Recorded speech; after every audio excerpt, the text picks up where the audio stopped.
जैसे को तैसा। एक बड़ी छोटी सी कहानी है एक टीचर की जो अपने स्टूडेंट के साथ घूमने निकले थे। एक गांव से दूसरे गांव जाते हैं और एक शहर से दूसरे शहर। यही उनके घूमने का तरीका था। जो कि घूमने निकले हुए थे तो जहाँ पर भी सामने रुकते थे वहाँ पर प्रवचन देते और उससे ज़्यादा बात नहीं करते क्योंकि उन्हें शांत रहना पसंद था। लेकिन उनका जो स्टूडेंट था उनको दुनिया की चीज़ों में और दुनिया की बातों में बड़ा इंटरेस्ट था।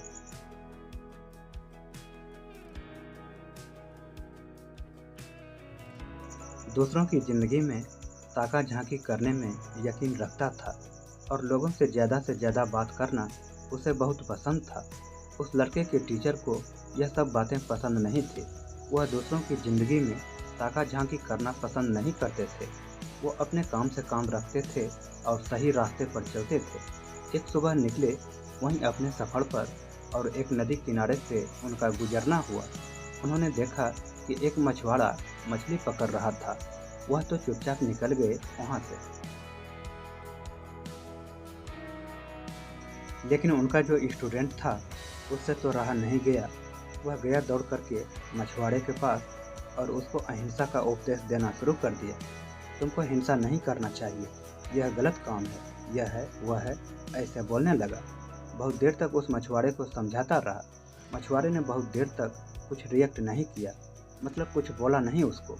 लेकिन जब वह स्टूडेंट बोला ही जा रहा था और ज्ञान पर ज्ञान दिए जा रहा था तो जो मछुआरा था वह फिर शुरू हो गया। फिर दोनों के बीच बहस शुरू हो गई। वही कि मछुआरे ने कहा, यह मेरा काम है, मुझे मेरा काम करने दो, तुम क्यों मेरे काम में टांग अड़ा रहे हो। धीरे धीरे बहस बढ़ती गई और झगड़ा शुरू हो गया। वह टीचर आगे जा रहे थे। उन्होंने शोर सुना और पीछे मुड़कर देखा तो स्टूडेंट और मछुआरे का बहस शुरू हो चुका है। तो उन्होंने दौड़कर आया और उस स्टूडेंट का हाथ पकड़ा और उसको खींच के वहाँ से लेकर चले गए। उन्हें अपने स्टूडेंट का हालत मालूम था। तो टीचर ने कहा, यहाँ कोई किसी को सज़ा नहीं देगा, सज़ा तो खुदा देगा। तुम्हें किसी को सज़ा देने की ज़रूरत नहीं और तुम्हें किसी को समझाने की ज़रूरत नहीं है। स्टूडेंट ने कहा, वह क्या किसी को सज़ा देगा। टीचर ने कहा, बस वह वक्त आने पर वह अपना फैसला सुना देता है। हमें इस मामले में पढ़ने की ज़रूरत नहीं है और हमें किसी से झगड़ा करने की ज़रूरत भी नहीं है। फिर उनका स्टूडेंट चुप हो गया। टीचर ने समझाई थी बात, इसलिए कुछ बोला नहीं।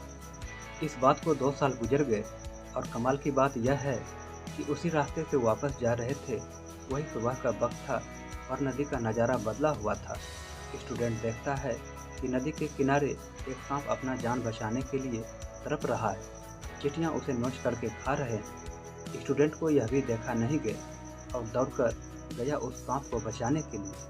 टीचर ने फिर से हाथ पकड़ लिया और बोला, नहीं, जो हो रहा है होने दो। स्टूडेंट ने कहा, आप मुझसे अजीब तरह से पेश आ रहे हैं।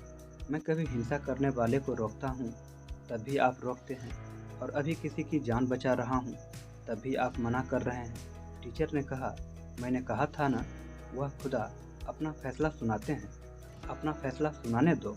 क्या तुम्हें याद है, यहीं से हम 2 साल पहले गुजरे थे। यह जो सांप है यह मछुआरा है और ये जो चींटियाँ हैं यह मछलियाँ हैं। ये दूसरा जन्म ले चुके हैं। अगर तुम इनको अभी रोकोगे तो फिर यह तीसरा जन्म लेगा अपना सज़ा भुगतने के लिए। इसका सार यह है कि अगर हम अच्छा करेंगे तो हमारे साथ अच्छा होता चला जाएगा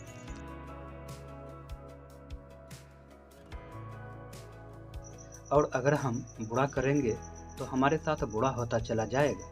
याद रखिए, आगे पीछे दाएं और बाएं देखने की ज़रूरत नहीं है, बल्कि ऊपर वाले को भी देखना ज़रूरी है क्योंकि वह सब कुछ देखता है। आपको ये कहानियाँ कैसा लगा और आपको इस कहानी से क्या सीख मिली, कमेंट में ज़रूर बताइए।